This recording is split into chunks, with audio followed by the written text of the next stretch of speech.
Unaishia kwenye hali ya kukoseshwa. Hebu watu watasema kukoseshwa. Hujawahi kuona kuna watu wanashauri watu vizuri, lakini wale wanaowashauri wanafanikiwa sana, lakini yeye hawezi kufanikiwa? Hujawahi kujiuliza neno hilo? Sema amen. Unamshauri mtu anafanikiwa, lakini wewe maisha yako kila siku ni yale yale. Sema amen. Na watu wengi wa aina hiyo, kuna laana ya kupanda na kuvuna ambayo inakufuatilia sana. Bwana Yesu asifiwe. So watu wa aina hiyo wote wanatakiwa kupanda kwenda kiwango. Sema amen. Kuna watu wengine tumekaa hapa, ukiwaza sasa hivi nikikwambia inamisha macho yako, utagundua hujawahi kuvuka kwenye kiwango fulani cha kushika pesa. Kwenye kiwango fulani hujawahi kufanyaje? Kuvuka. Yani wewe uliwekewa sheria ya kwamba utakuwa unaishia 1000. First ever utahitaji kutuongoza ibada ya shukrani, na then baada hapo mimi nitakwenda moja kwa moja kwenye kufanya maombi. Kwa hiyo prophet wangu, jiandae kwa ajili ya dakika hizi chache sana ambazo tutatupeleka kwa neno fupi sana la shukrani, ili pia tutende tendo hili na Mungu aweze kuhudumia watu wake kwa wakati uliokubalika. Kwa hiyo tunahitaji tuzitumie dakika hizi vizuri, dakika hizi ambazo tutatupa neno la shukrani, ili unipe nafasi ya kupumzika kidogo, na kisha tukimbie moja kwa moja wakati. Na nikiwa nataja neno la mwaka, naomba simama hapo mbele ili tuinuke moja kwa moja. Mahali ulipo, chukua daftari lako na kalamu. Chukua daftari lako na kalamu mahali ulipo. Chukua daftari lako na kalamu, na kila mmoja uwe tayari kuandika neno hili la mwezi wa sita. Neno la mwezi wa sita. Kila mmoja uwe tayari kwa ajili ya kuliandika neno hili, kwa sababu ndicho kitu ambacho tunaenda kukihudumia ndani ya mwezi huu. Mmoja tu anaitwa wivu, na watu wengi hawajawahi kumuona huyu adui, lakini nitakwambia adui huyu anaitwa wivu ni adui wa namna gani. Kazi yake kubwa huwa anasimama kwenye mlango. Adui anaitwa wivu hajawahi kusimama nje, hajawahi kusimama, anasimama mlangoni. Kwa hiyo unaponisikiliza kwenye mwezi wa sita, uelewe adui anayekwenda kuondolewa kwenye mlango wa kuingiza kwenye baraka zako. Amen, amen, amen. Nisome kitabu cha Ezekiel haraka mstari ule sura 8:1-3. Ezekieli sura ya 8 mstari wa 1 na wa 3, imeandikwa: Ikawa katika mwaka wa 6 mwezi wa 6. Ikawa katika mwaka wa 6 mwezi wa 6, ndio siku ya 5 ya mwezi. Siku ya 5 ya mwezi. Nilipokuwa nikikaa nyumbani mwangu, wazee wa Yuda nao wazee wa Yuda nao wamekaa mbele yangu. Na wazee wa Yuda walikuwa wanakaa mbele yake. Mkono wa Bwana Mungu wangu ukaniangukia huko. Mkono wa Bwana ukamwangukia. Mstari wa 3. Ndio. Naye akanyosha mfano wa mkono. Akanishika kwa kishungi kimoja cha nywele za kichwa changu. Akanishika kwa kishungi kimoja cha nywele zake. Maana yake akaishikosa nyota. Nayo roho ikaniinua kati ya dunia na mbingu. Hata wewe mwezi wa 6 unaenda kuinuliwa kwa jina la Yesu. Mwezi wa 6 unaenda kuinuliwa kwa jina la Yesu. Mwezi wa 6 unaenda kuinuliwa kwa jina la Yesu. Nasema tu na yule mtu ambaye ana imani kubwa, mwezi wa 6 unaenda kuinuliwa kwa jina la Yesu. Nasema tu na yule mtu, mwezi wa 6 kwa jina la Yesu. Mstari wa 4. Na tazama, huo utukufu wa Mungu wa Israeli ulikuwapo hapo. Utukufu ulikuwepo hapo, sawa sawa na maono yale niliyoyaona katika uwanda. Bwana Yesu asifiwe. Ni mwezi wa 6, kila mmoja ataenda kuvaa utukufu. Kila mtu ataenda kuvaa utukufu. Kila mtu ataenda kuvaa utukufu. Kuna mtu utavaa utukufu kazini. Kuna mtu utavaa utukufu kwenye ndoa yako. Kuna mtu utavaa utukufu kwenye kazi unayofanya, na Mungu wa mbinguni anaenda kukuvalisha utukufu wa kukupandisha kuona katika Yesu. Mwezi wa 6. Luka 1:26. Luka 1:26 imeandikwa, mwezi wa 6 malaika Gabrieli alitumwa na Mungu kwenda mpaka mji wa Galilaya. Watu wote sema, mwezi wa 6 anatumwa mtu kwako. Mwezi wa 6 anatumwa mtu kwangu. So kama unaomba kupanda ama kunyenyuka chini ya mikono ya ushirikina wa aina yote, weka imani ndani ya mwezi wa 6. Amen. Amen. Kuna mtu kamili, ni mtu kama watu, ametumwa kwa ajili yako, na ndiye atakaye kupandisha cheo, na jina lako kazini litabadilika haraka sana. Ninaona kuna watu ambao wanakwenda kubadilishiwa majina kazini. Kuna watu ambao mnaenda kubadilishiwa majina kazini. Mnaenda kuitwa majina mapya. Mnaenda kuitwa majina mapya. Mnaenda kuitwa majina ya sifa. Kuna watu mnatajwa majina mengine. Ikiwa ni wewe, pokea neema hii kwa jina la Yesu. Kuna mtu ametumwa mwezi huu wa 6. Amen. Ambapo tayari ametumwa kwa ajili ya kudhihirisha. Hebu sema, ametumwa kwa ajili ya kudhihirisha. Naam, maliza. Nitarudia. Luka 1:26. Mwezi wa 6 malaika Gabrieli alitumwa na Mungu kwenda mpaka mji wa Galilaya. Ndio. Jina lake Nazareti. Ndio. Kwa mwanamwali bikira aliyekuwa ameposwa na mtu. Ndio. Jina lake Yusufu. Ndio. Wa mbari ya Daudi. Bwana Yesu asifiwe.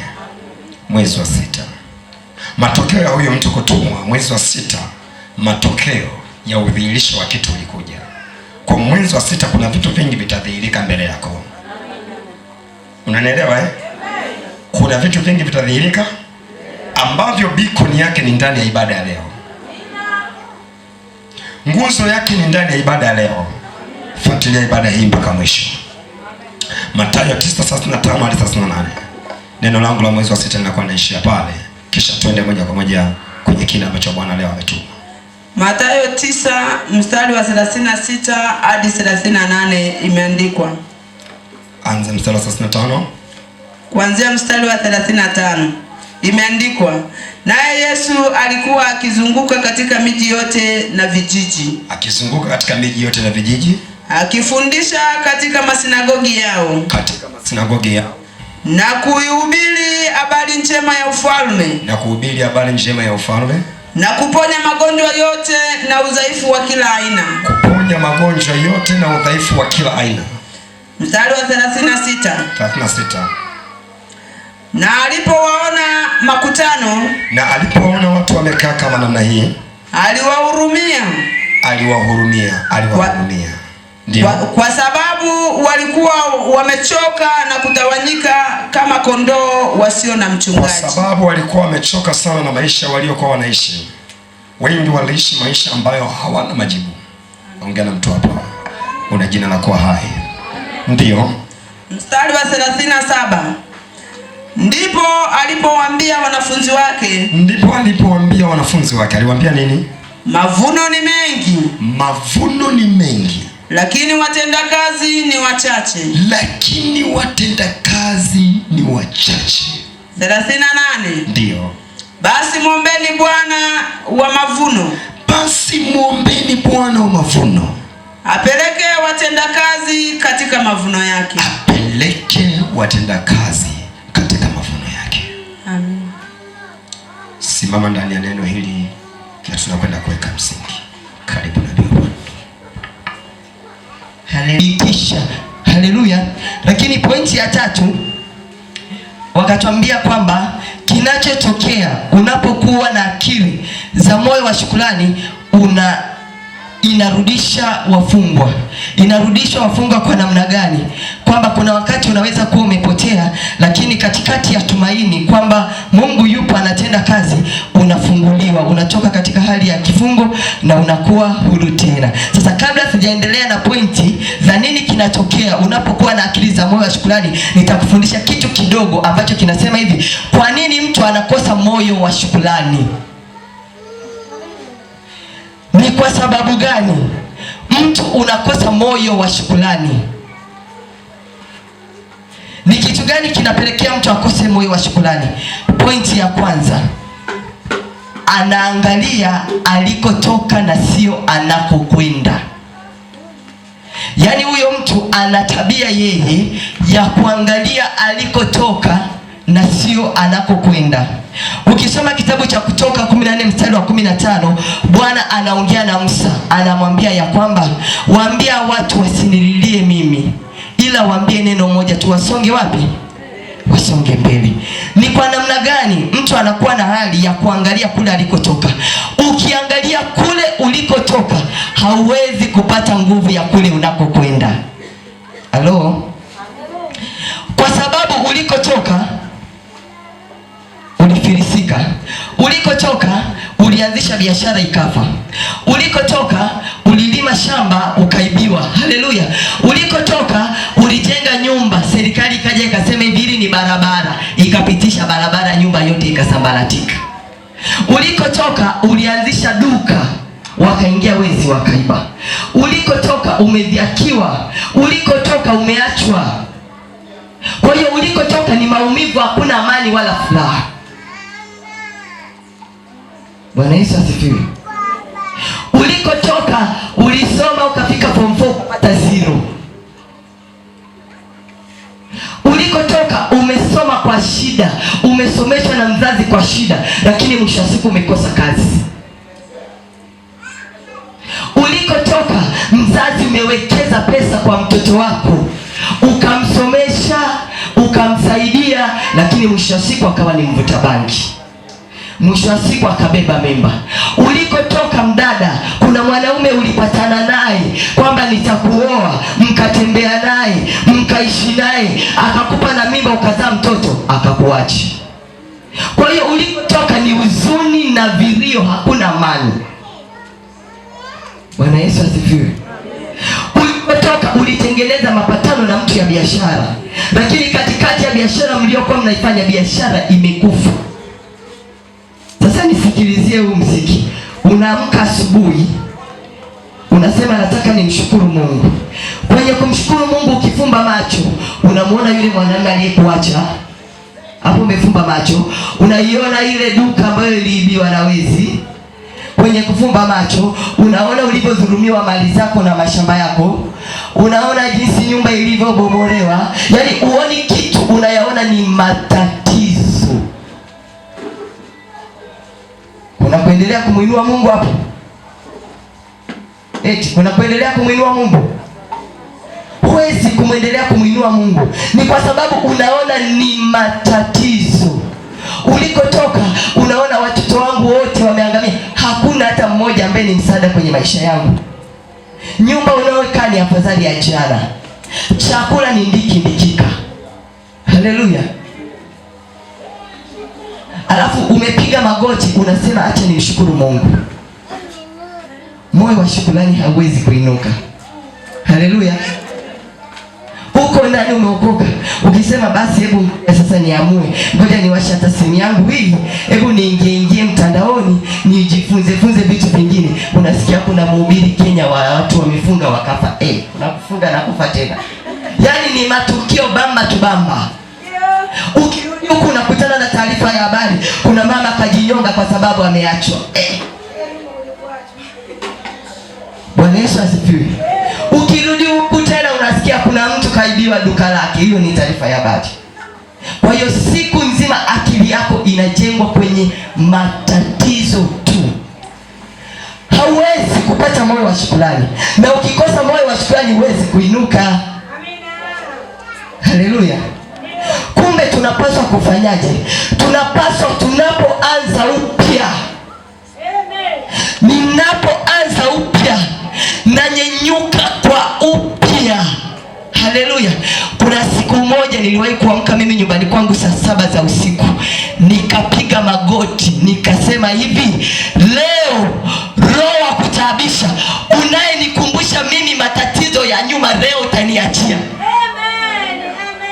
Unataabisha akili yangu, siwezi kuona utukufu wa Mungu mbele yangu, siwezi kusema Bwana amenitendea. Nikipiga magoti tu hivi ninamuona adui mbele yangu. Nikipita mjini kama naenda sokoni namkuta yuko sehemu anacheka.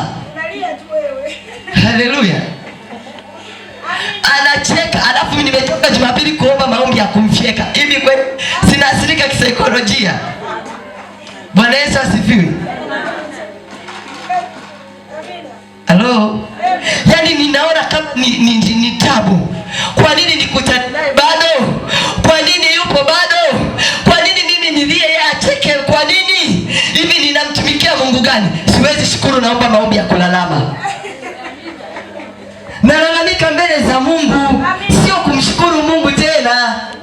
Kwa hiyo mpaka nimshukuru Mungu ni lazima nifute kumbukumbu za nyuma. Nikasema wewe roho wa kutaabisha ambaye nikikaa tu hivi unaanza kunikumbusha, uliachwa, unaishi na mtoto bila baba, kuanzia leo unatoka ndani kwangu. Haleluya. Haleluya. Mpaka niamue ili niuone utukufu wa Mungu mbele. Nikasema nitakucharaza kwa nguvu ya huyu Mungu aliyenitoa kule na kunifikisha hapa, mpaka uniachie. Sitaki kukumbuka chochote, sitaki unirudishe kule nyuma. Nimesimama upya kwa sababu akili yangu haikufa na vilivyokufa haijalishi vilipotea, lakini bado yupo Mungu aliye hai, Mungu aliyeniumba kwa mfano wake, Mungu aliyenipa uwezo wa kuishi na kukaa. Hakuna mwanadamu mwenye uzima wangu, hakuna mwanadamu mwenye afya yangu, hakuna pesa yenye mamlaka na mimi. Ni Mungu tu ndiye ana mamlaka na mimi. Kwa hiyo pesa haitakiwi kunitaabisha, mtu hatakiwi kunitaabisha, hali haitakiwi kunitaabisha. Ninakukatilia mbali, ninamtafuta huyo Mungu aliye hai. Kwa mkono wa Bwana nitainuka tena na kustawi. Kwa hiyo mpaka niamue kufuta kumbukumbu, haiwezekani. Haleluya. Tofauti na hapo hauwezi kuona mkono wa Mungu, hauwezi kulalama hapa madhabahuni unamshukuru Mungu ni kwa sababu amekunyanyua. Hapana. Ukisimama tu unaona maluelue. Lazima nifute kumbukumbu kwamba ya nyuma yote toka kwenye maisha yangu, mimi ninaanza upya. Lazima niende, lazima nisonge, lazima nivuke. Haijalishi kuna vitu vilitokea, hivyo ni vitu tu. Yuko Mungu, yuko Mungu, yuko Mungu kwenye maisha yangu. Yuko Mungu aliyenikusudia, yupo Mungu anayenifanya ninaishi hata kama vingine havipo. Kwa hiyo ninaposimama ninasema yupo Mungu, unaiona sifa inaibuka ndani, unamuona Mungu mzima mzima anainuka ndani, unaiona nguvu ya Roho Mtakatifu inakufanya unabubujika mbele za Bwana, kwamba kila kitu kinawezekana mbele za huyu Mungu ninayemtumikia. Hata kama sasa naona gharika, hata kama sasa naona milima, hata kama sasa ninaona maji, haiwezekani. Nitapita katika moto, lakini kwa sababu ninaye Mungu wala siwezi kuteketea. Nitapita katikati ya maji, lakini kwa sababu ninaye Mungu siwezi kuteketea. Sekete, unauona mkono wa Bwana ni kwa sababu kuna kumbukumbu zimeisha, ni kwa sababu nimeamua kumtumikia, ni kwa sababu nimeamua kusimama ndani ya Yesu. Kwa hiyo mpaka hizi zingine zitoke, ndipo unauona moyo wa shukrani ndani. Tofauti na hapo huwezi kuona kile Bwana amekutendea. Nikiwaza nilifeli, sasa na Bwana alinitendea nini? Mbona nilifeli wengine wakafaulu? Haleluya. Sasa Bwana amenitendea nini? Mbona sasa wengine wana kazi mimi sina? Mpaka nione kwamba yote yanawezekana kwa huyu Mungu aliye hai. Hata kama leo sina kazi, leo sio kama kesho. Kuna kazi yangu ipo kesho. Kwa hiyo Mungu atanipa tu. Bwana Yesu asifiwe. Hizo naziondoa za zamani. Ukitembea na za zamani hauwezi kuona utukufu wa Mungu kwenye maisha yako.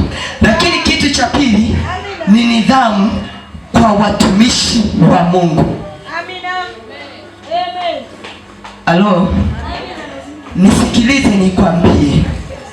Mimi ninatembea ninali. Siku hizi na mwondoko nimebadilisha. Haleluya.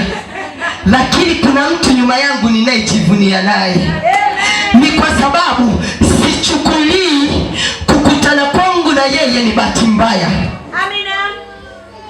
Ukikuchukulia kukutana kwako na mimi ni bahati mbaya, hauwezi kumshukuru Mungu kwa ajili yangu. Amen, amen, amen. Hauwezi kumuinua Mungu kwa ajili yangu. Amen. Wala hautauona mkono wa Mungu katika maisha yako. Amen. Nikisema kukutana na Mama Msa sioni chochote, huo ni unafiki. Amina. Haleluya. Amen. Hakuna mtu yeyote ambaye Bwana amempa mamlaka ya kuwa kiongozi wa madhabahu yeyote asiyekuwa na neema na makusudi na Mungu. Amina. Haleluya. Ila tunashindwa kuitambua nguvu iliyoko ndani ya watumishi wa Mungu. Amina. Alafu tunawachukulia ni watu wa kawaida tu. Na tunawachukulia wote ni sawa tu. Lakini ukibeba nguvu ya kwamba kutana kwangu na Joshua kumenifanya leo niko hapa, kuna utukufu wa Mungu unashuka ndani kwako. Amen, amen, amen. Haleluya. Amen. Ni kwa sababu gani? Tulivyoonana sio kama nilivyo sasa hivi. Lakini ukiweka imani kwamba ni Mungu tu ndo alinisaidia, bali ana uwezo wa kunisaidia. Sinaye anasema pokea kwa jina la Yesu, wala sio chochote kwangu. Unajidanganya. Tena kati ya watu waliofarakana na Mungu ni wewe. Wiki iliyopita tulifundishwa hivi, wana wa Israeli wakati wako Misri, mbona hawakujitoa wenyewe? Ndio. Lakini Mungu akasema hapana, kuna mtu, sio kila mtu, kuna mtu. Amina. Sio kila mtu, kuna mtu. Ndio. Nielewe, sio kila mtu, kuna mtu.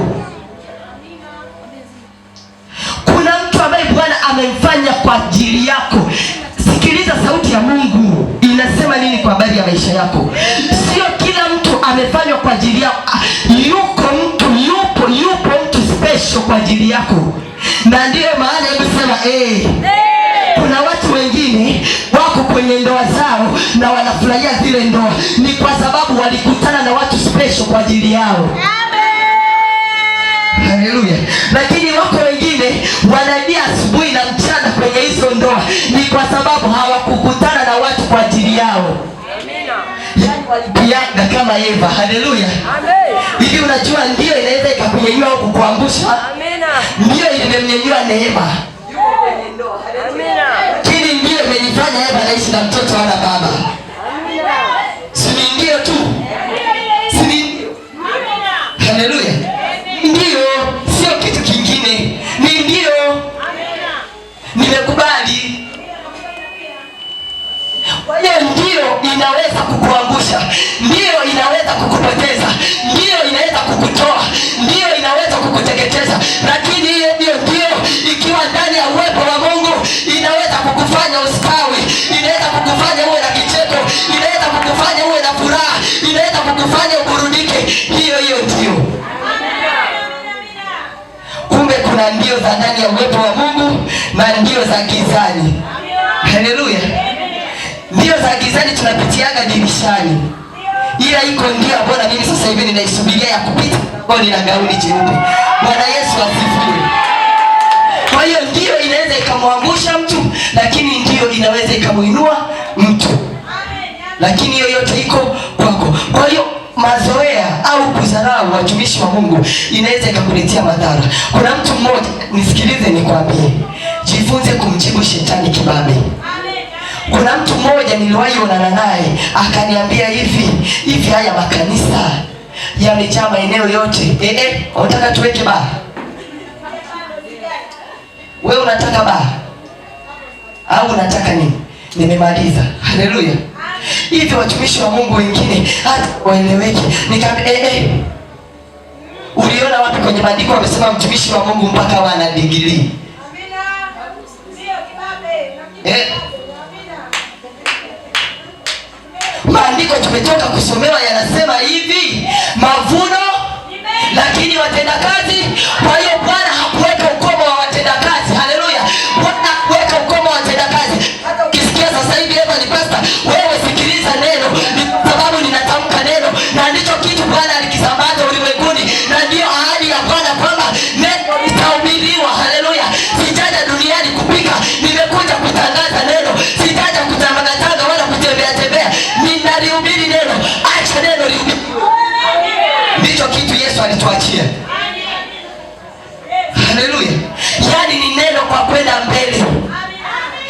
ninampenda mchungaji wangu anatoa neno.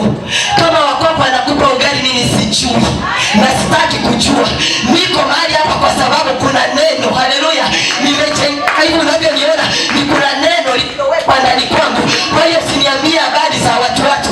Usiniambie habari sitaki kusikia. Mimi ninajua hivi neno litahubiriwa ulimwenguni kote. Acha neno lihubiriwe. Kuna vitu vingine. Kwa hiyo unapomchukulia mtumishi wa Mungu kwamba ni kitu, ni daraja la kukufanya wewe ufike mahali fulani, lazima ndani kwako utakuwa na moyo wa shukrani na utamuinua Mungu sana. Lakini pointi ya tatu ni hapa. Watu wengi wanakuwa wako nje ya uwepo wa Mungu. Ukiwa nje ya uwepo wa Mungu hauwezi kuwa na moyo wenye akili wa kumshukuru Mungu, kwa sababu utakuwa unapiyanga tu. Leo wewe upo, kesho haupo. Wewe leo unafanya hiki, kesho haupo. Yaani upo, haueleweki uko wapi. Hauko ndani ya uwepo wa Mungu, ila upo ndani ya kanisa. Na ibada zote unahudhuria, lakini uwepo wa Mungu hauko pamoja nawe. Lakini ukiwa na uwepo wa Mungu, haleluya, utaisikia sauti kutoka ndani inayokukumbusha matendo makuu ya Mungu, itakao kutafakarisha neno la Mungu, itakao kufanya uone kule unakokwenda. Uwepo wa Mungu haumrudishagi mtu nyuma. Uwepo wa Mungu unamuonyesha mtu aliyeko mbele. Ndio maana unalala katika ndoto, unajiona uko sehemu unaimba, tena ni madhabahu kubwa. Mungu anakuonyesha kule unakokwenda. Ndio maana unaweza ukalala katika ndoto, unaona uko sehemu unahubiri, uko sehemu unafundisha. Huo ni uwepo wa Mungu unakutambulisha mbele. Wenyewe ukurudishagi nyuma, unakutambulisha mbele. Kwa hiyo ukiwa na uwepo wa Mungu, utakapokutambulisha kile kilichoko mbele yako, lazima utakuwa na moyo wa shukrani, ambao moyo wa shukrani utakuwa unatembea na imani. Imani ni kuwa na uhakika na mambo.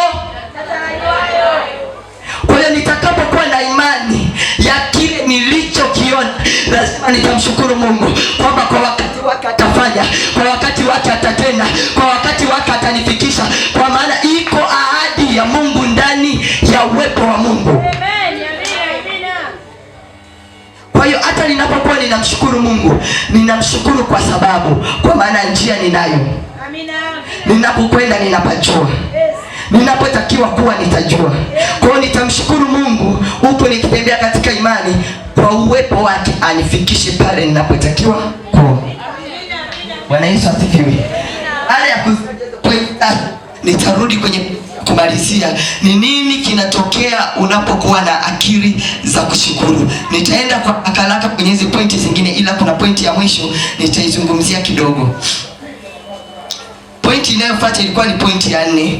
Unapokuwa na moyo wa shukrani, unakuwa na shauku ya kusonga mbele. Unapokuwa na moyo wa shukrani, unakuwa na shauku ya kusonga mbele. Nitakutolea mfano kidogo. Haleluya. Wakati wana wa Israeli wanatoka Misri, Bwana alishazungumza na Musa na akawaambia, ninawapeleka mahali fulani. Haleluya. Walikokuwa wanaenda walitajiwa, ila labda walikuwa hawapafahamu, manake wengi hawajawahi fika. Bwana Yesu asifiwe. Kwa hiyo walikuwa wanafanya, walikuwa jua.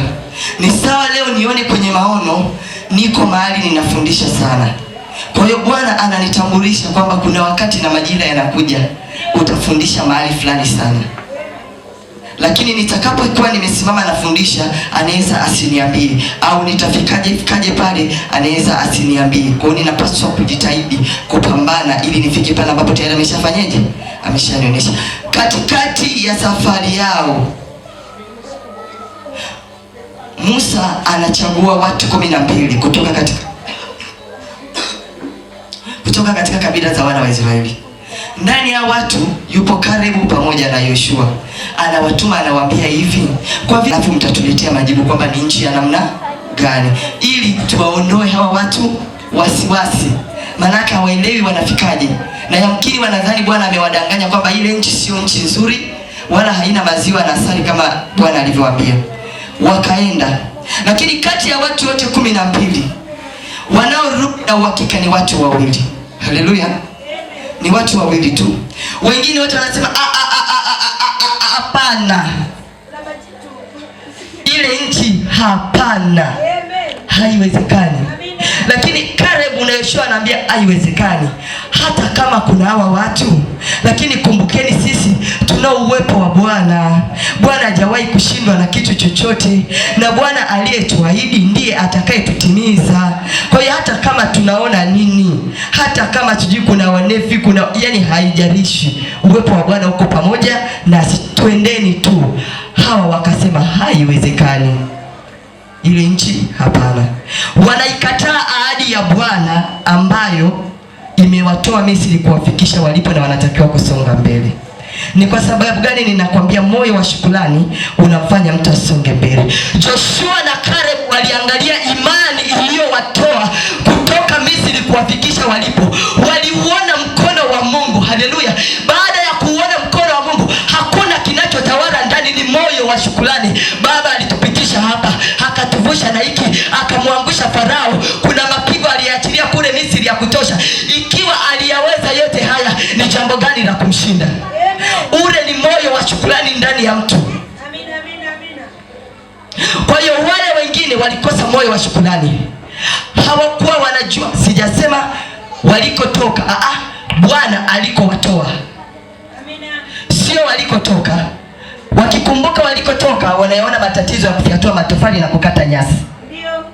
Lakini wakikumbuka Bwana alikowatoa, ukikumbuka Bwana alipokutoa, moyo wa shukrani unabobitika ndani. Haleluya!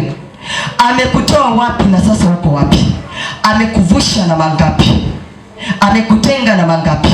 Amekupigania mara ngapi? Unapouona hiyo nguvu, ni moyo wa shukrani unaokupa nguvu ya kuendelea kusonga mbele.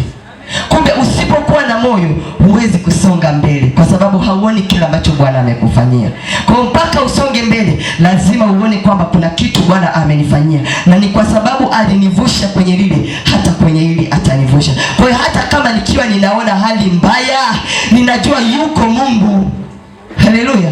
Kuna siku moja niliwahi watolea mfano. Siku moja nikamwambia hivi, nilihamia nyumbani kwangu, usiku ikanyesha mvua ya kutosha, bati linavuja. Nikaanza kuloa, nikanyenyua godoro na loa, na kusanya vyombo na loa. Nikasema hapa inakuaje? Nikapiga magoti katikati ya maji. Nikasema haijalishi radi zipige, haijalishi mawe yashuke, haijalishi mvua imwagike, ninakuinua Mungu uliyenipa kumiliki. Maana leo ni siku ya kwanza niko kwenye malango yangu. Haijalishi ninaona vitisho, haijalishi ninaona hali mbaya, hapana. Hii sio hali mbaya. Niko tayari ndani ya umiliki. Tayari nimekamilisha neno la mwaka kwamba ni mwaka wa kujenga. Sasa shetani hata ukinizuia, hata ukinipa wasiwasi, haiwezekani. Mimi ninamshukuru Mungu kwa sababu nimekuwa miongoni mwa waliotimiza neno lake. Amina, amina. Kwa hiyo hata radi sipige, asante Mungu malaki umenipa nyumba. Amina. Hata matobo yatoke, asante Mungu malaki sasa ninaishi na kutawala. Amina. Unapokuwa na moyo wa shukrani, Mungu anakuinua na unaiona njia ya kusonga mbele. Lakini kitu kingine ambacho kinaweza kufanya mtu, kinatokea mtu anapokuwa na moyo wa shukrani, inaponya majeraha ya nafsi yake, kama nilivyotoka kukuambia kule nyuma, kwamba unapokumbuka mambo mengi yaliyopita nyuma, hawezi kuinuka, utakuwa unavunjika tu, unavunjika tu. Yaani hata kama uliwaifanya biashara ukapata hasara, unakuwa moyo unakwambia hata ukifanya biashara nyingine yenyewe unaweza ukapata nini? Ukapata hasara. Kwa hiyo inajengeka hofu ndani ya moyo. Ukipata hata mwanaume hapa sasa hivi unataka kuolewa, unasema naye ataniacha tu, huyu naye ni mbwa kama wewe ndio ulikutana na mbwa, wengine wanaume. Haleluya. Yaani unaanza tu yeye ni mbwa tu. Yaani mimi wanaume wote na watu wote ni mbwa. Huyo wa kwako ndo mbwa. Wengine wamebaki wote wanaume. Haleluya. Unapokuwa unataka kufanya biashara kako, unasema na hii tena yaani unajitabiria wewe mwenyewe kufanyaje? Kuvunjika. Amina. Unapokuwa unataka kujenga unasema sijini na hii nayo wala hamna. Yaani tayari adui amefanikisha kukunyima nini? kunyima mamlaka ya kutawala. Ukitaka kuzaa mtoto unasema sasa na huyu naye nikizaa atakuwa kama wale wale. Ukitaka kusomesha mtoto unasema yani sasa yule mwingine nilimsomesha hata kunijalia, amekuwa mvuta bangi, ameoa, hata nikumbuke amisisomeshi tena, acha tu akae hivyo hivyo maisha ya Indi. Haleluya.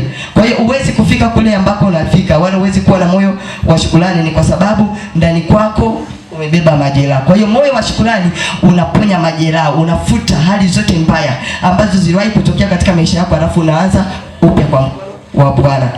Lakini nini kinatokea unapokuwa na moyo wa shukrani? Inaboresha mahusiano. Haleluya.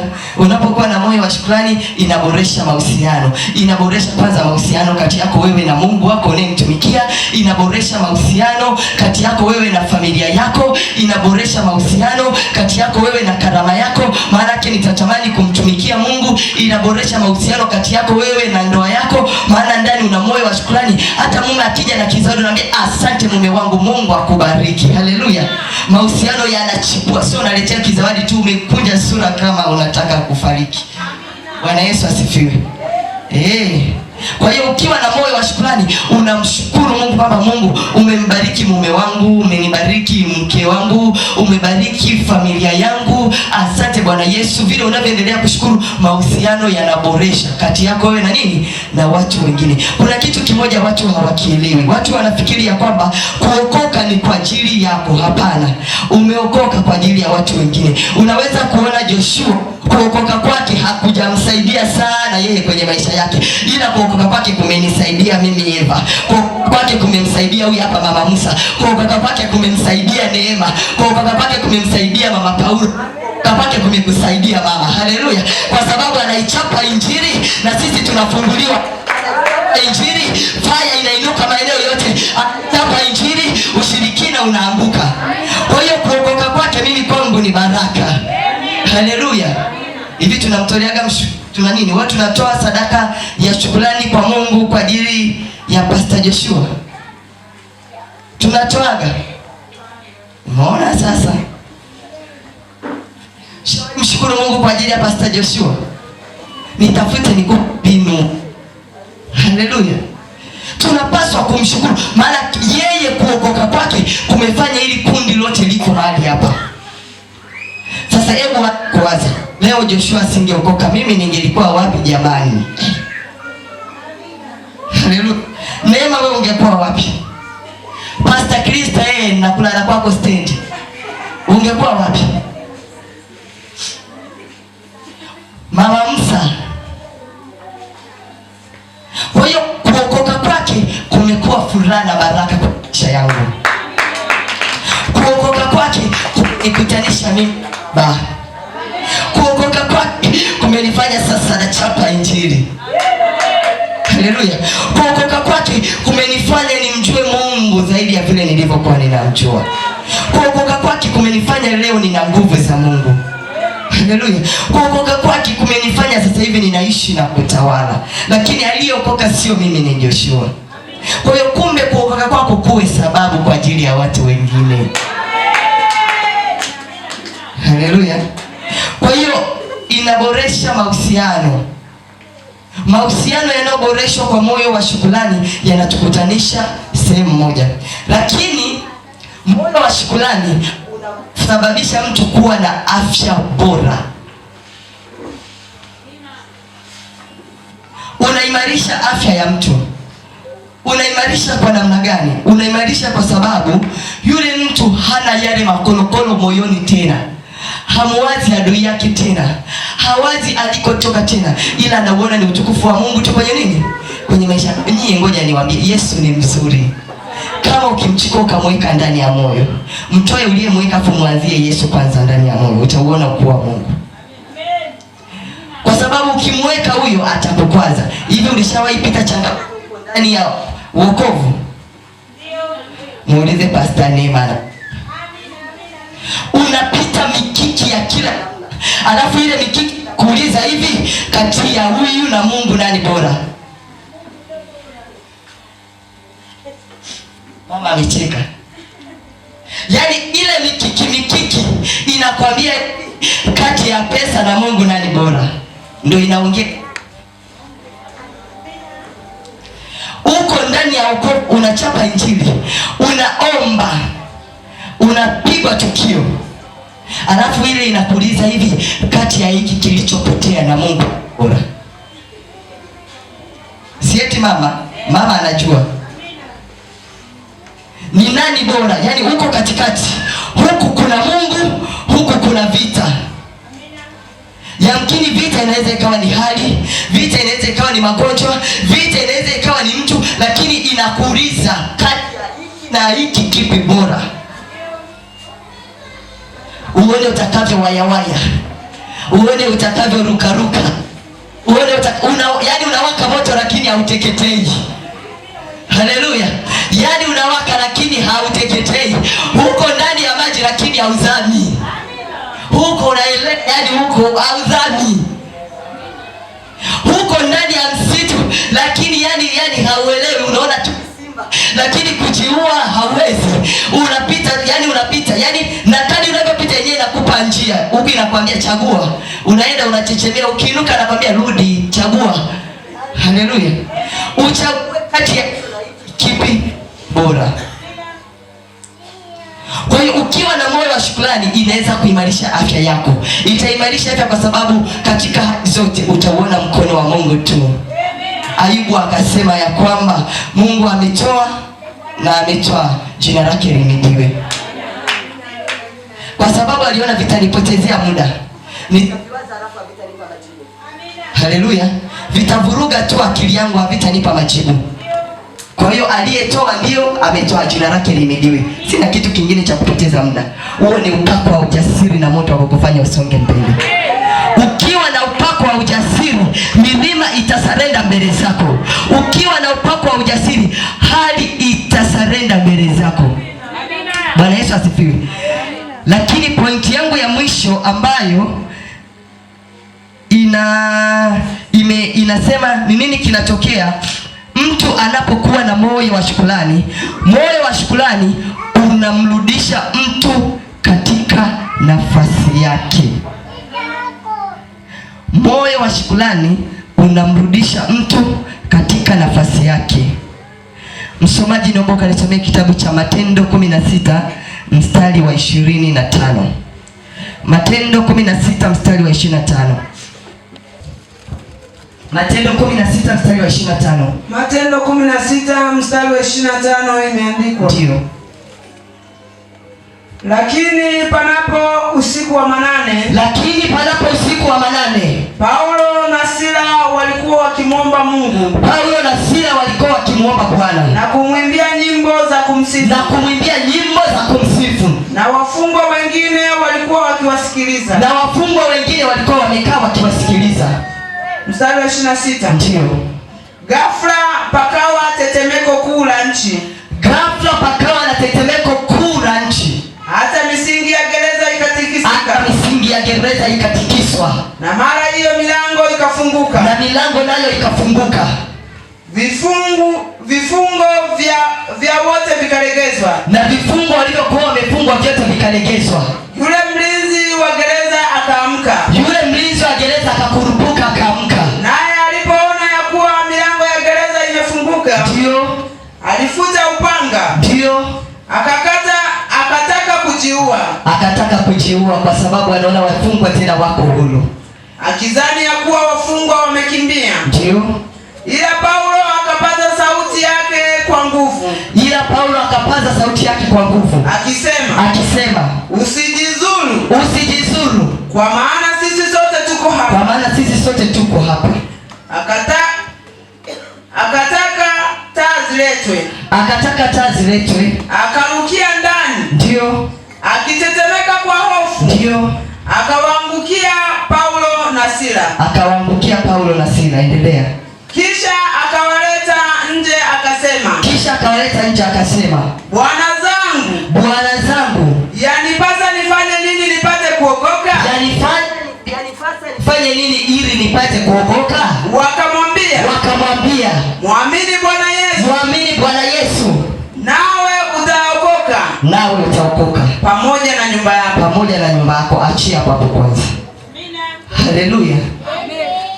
ukiwa na moyo wa shukrani au ukiwa na akili za moyo wa shukrani, unakurudisha kwenye nafasi yako. Haleluya. Inakurudisha kwenye nafasi yako kwa namna gani? Paulo na Sila walikuwa ni watumishi wa Bwana, na wamechapa injili kwa namna wanayoijua wao kwa msaada wa Bwana, mpaka watu wakaanza kutaharuki. Watu wanaanza kutaharuki, wakasema iwezekani tukiendelea kuwaacha mahali hapa, tayari kuna madhara makubwa yatatokea. Kwa maana madhara ya kwanza, washamtoa pepo wa utambuzi ambaye yuko ndani ya mtu, ambaye sisi tulikuwa tunajipatia faida kupitia yeye. Kwa tukiendelea kuacha hapa ni hasara juu ya hasara. Kwa majina wanaitwa Paulo na Sila, lakini kwa majina ya roho ni watumishi wa Bwana. Haleluya. Ni watumishi. Hiyo ndiyo nafasi yao. Nafasi yao ni kupiga neno mpaka watu waokoke. Nafasi yao ni kuchapa injili mpaka watu wafunguliwe. Nafasi yao ni kumnyima shetani mamlaka ya kutenda kazi ulimwenguni. Hiyo ndiyo ilikuwa nafasi yao. Haleluya. Baada ya shetani kuona hawa wanalifunga goli, anawahamisha kwenye nafasi yao, anawapeleka ndani ya gereza. Hivi kuna mtu anaamua kutoka leo? Haleluya. Anawahamisha kwenye nafasi yao, anawahamisha kwenye neema yao, anawatoa kwenye nguvu yao ya kumtangaza Bwana, anawatoa kwenye mamlaka yao ya kuhubiriwa neno, anawatoa kwenye nafasi ya kuwafungua watu, anawapeleka gerezani wapawe wafungwa. Unabadilishiwa jina. Haleluya. Unabadilishiwa jina. Kutoka kwenye nafasi yako unapelekwa katika nafasi nyingine. Unatolewa kwenye uhuru, unapelekwa kwenye kifungo. Bwana Yesu asifiwe. Bwana Yesu asifiwe. Wanapotambua mchezo wa adui kwamba nia yake ni kuondoa kwenye nafasi zao. Haleluya. Nia yao, nia ya kuweka magonjwa ndani kwako ili usimuinue huyu Mungu, ni kwa sababu kuna nafasi yako ya heshima unatakiwa kuwa nayo. Namna ya kukunyima amani ya moyo, kuna nafasi yako. Anajua huyu akiwa na hii amani ataomba sana, na katikati ya kuomba Bwana atasema naye na atakuwa mkombozi wa familia yake.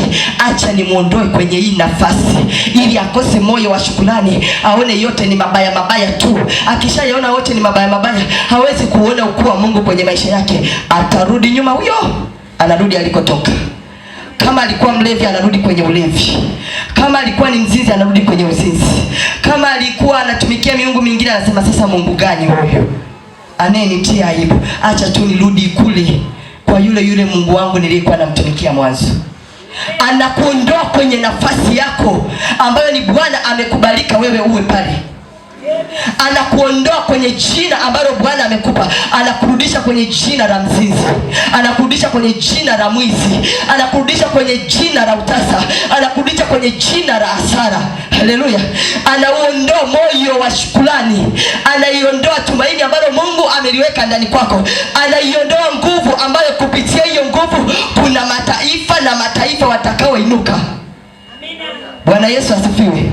Wanaume katikati ya gereza wanazitambua mbinu za adui, wanasema haiwezekani, niko ndani ya kifungo. Hebu mwambie mwenzako hapa hapa hapa hapa.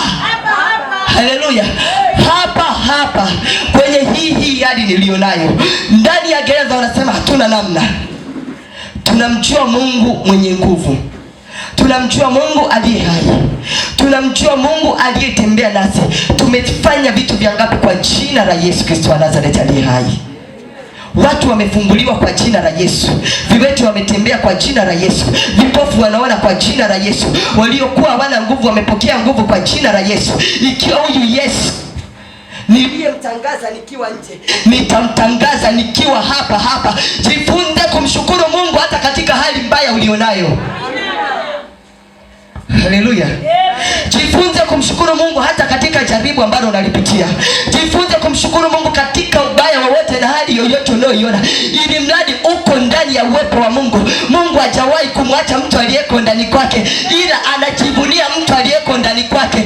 Haijalishi unapita katika halikani, Bwana anajivunia wewe. Haleluya, Bwana anajivunia wewe. Ukisoma maandiko ya kitabu cha Ufunuo 12 ukaenda mpaka mwisho, mwanzoni inaanza hivi: kulikuwa kuna vita mbinguni. Kulipokuwa kuna vita mbinguni, malaika Mikaeli na malaika zake wakapigana na nani? Yule joka. Naye pia alikuwa na malaika wake. Chanzo cha vita, shetani alikuwa anang'ang'ana kutawala. Ndicho kitu pekee alichokuwa anataka. Anaitafuta nguvu ya mamlaka ya kufanyeje? Ila kwa sababu Mungu alikuwa na nguvu, Mungu akampiga shetani na malaika zake, wakatupwa duniani. Kwa hiyo nafasi yake ya kukaa mbinguni ikakosekana. Wakati shetani anaingia duniani, anasema hapa.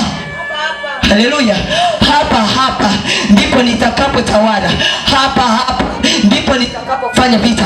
Ukisoma kwenye hilo andiko mwisho inakwambia hivi: akaja duniani, lakini hakuja kukaa tu, akaja kufanya vita na watu wanaozishika amri za Mungu na wenye ushuhuda na Yesu Kristo. Amen.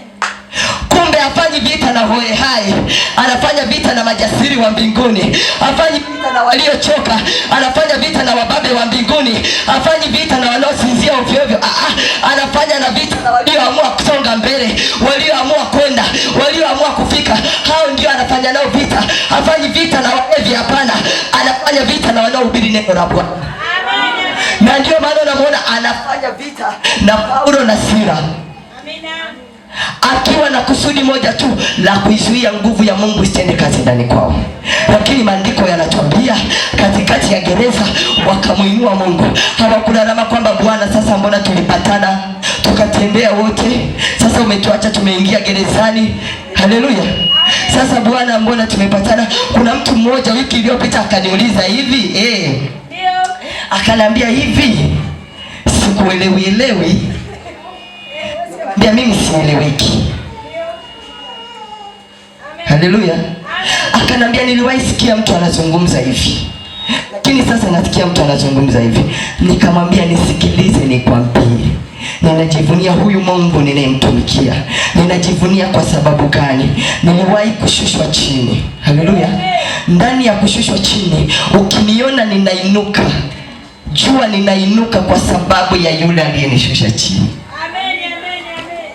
Kwa hiyo ili Mungu ajivunie mimi, ili Mungu apokee sifa, lazima niwe hivi nilivyo. Kwa hiyo usinishangae ninaenda hivi. Na wewe umeshangaa. Ninaenda hivi. Haleluya. Yaani ninaenda hivi. Yaani ndo falini. Yaani ndo ninaenda. Haleluya. Yaani ndo ninaenda. Nikamwambia usishangae. Wewe ukitaka jiambatanishe tu, yaani mimi ndo ninafanyaje? Yaani ndo ninaenda hivi. Sina njia nyingine, yaani ndo ninaondoka. Na ninaondoka kwa sababu Bwana anajivunia mimi. Na kuna mtu ambaye Bwana amekusudia kwa ajili yangu. Ili mimi niinuke, ili yule ainuke, na Bwana amthibitishie kile alichofanya. Kwa sababu gani sikuinuka kwa sababu ya uchawi? Ni kwa sababu gani sikuinuka kwa sababu ya miungu? Ni kwa sababu gani sikuinuka kwa sababu nilienda kwa mganga? Ni kwa sababu gani sikuinuka kwa sababu nitegemea wanadamu? Iko neema ya kumtegemea Mungu iliyonitoa na kunipandisha juu.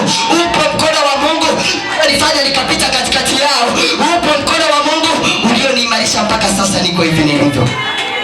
Nikamwambia, wewe nifuate, mimi ndo naondoka hivi. Yaani usishangae, yaani ndo niko njiani naenda. Na wengine wameshangaa hapa. Ndo ninaenda. Ukisikia yaani ndo ninaenda. Wewe kaa hapa mwenzio ndo ninaenda. Haleluya. Lakini kwenda kwenyewe mpaka niwe na dhamira ndani kwamba ndo ninaenda hivi.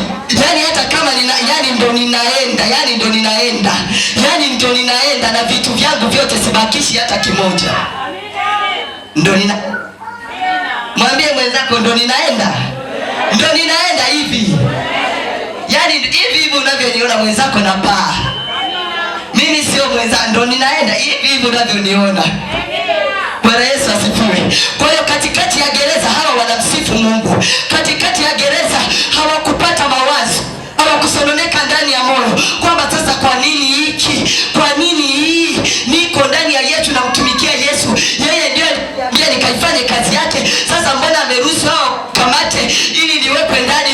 Kumbe katikati ya gereza yuko mlinzi wa gereza anayetafutwa. Haleluya.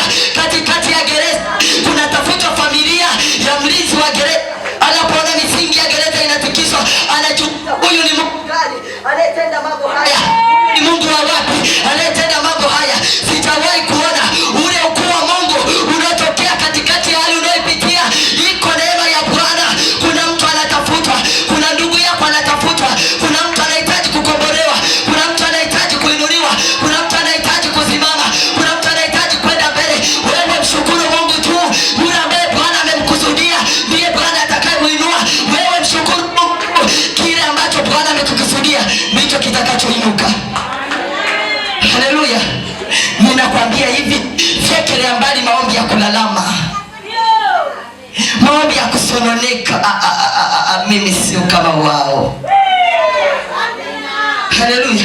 Maombi ya kujishusha kwamba Baba mimi unazuru wengine, mimi bado. Bwana, kwa jina la Yesu ninaamka asubuhi hii, ninatangaza mapambazuko. Pata ila leo nitapata, ni kwa sababu ninajua niko wewe na wewe Mungu uliye hai. Ninainuka kwa jina la Yesu, nitafika kwa jina la Yesu, nitamiliki kwa jina la Yesu, nitapata kwa jina la Yesu, nitakuwa na furaha kwa jina la Yesu. Hata kama sasa nina huzuni, hii huzuni sio ya kwangu, maana ukuniumba nilie, umeniumba ili nikusifu na kukuabudu.